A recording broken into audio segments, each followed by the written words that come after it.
This video will show you how to use this online photo editor called Plixlr, where it is entirely online. And as you can see here, you have Plixlr X, Plixlr E. You can have the pricing and you can log in to save your photos. What is great about this particular photo editor is not only is essentially free, you can also open it up on any computer, whether it is your primary computer, work computer, your class computer, or whatever computer that you use. You can log on and do your images from there. So the first thing is you need to choose your photo editor. So there are two types of photo editing on here. There's the playful, the Plixlr X, or the more advanced Plixlr E. So the Plixlr E is great if you are doing creative photo editing like Photoshop, which the playful, very easy Plixlr X is all you need for this. This is exactly like the Lightroom Classic that we use. Now, if you want to pay for it, and because there are ads in the free version and you do not want the ads, then you can pay for this for about $8 a month monthly. You want a little bit more, you can get it for $30 a month.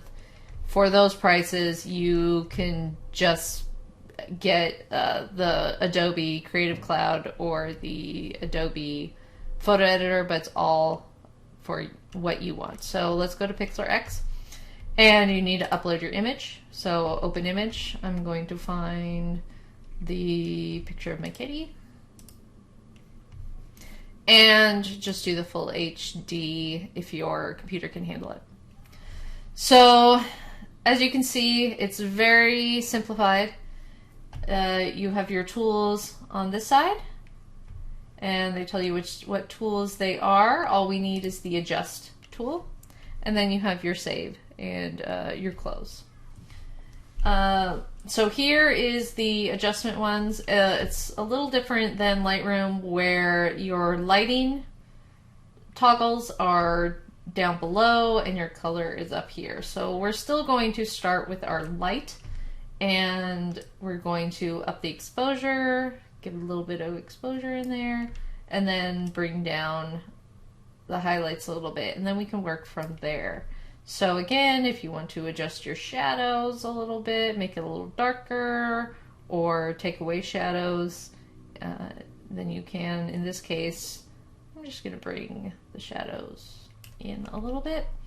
You can do the same with the whites, bring out the whites. So typically, if you bring out the whites, you need to bring down the blacks, or vice versa. If you want to bring out the blacks, you can do that. Oh, perfect.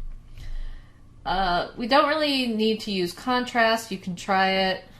It's not needed in this case. Brightness is not needed. But let's go up to our color difference.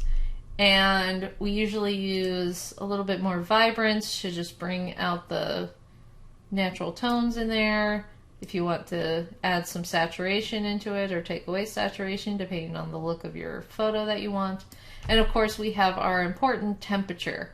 So it's a little bit hot in here, so I want to bring down it just to turn it into a more clear color. And you can tell.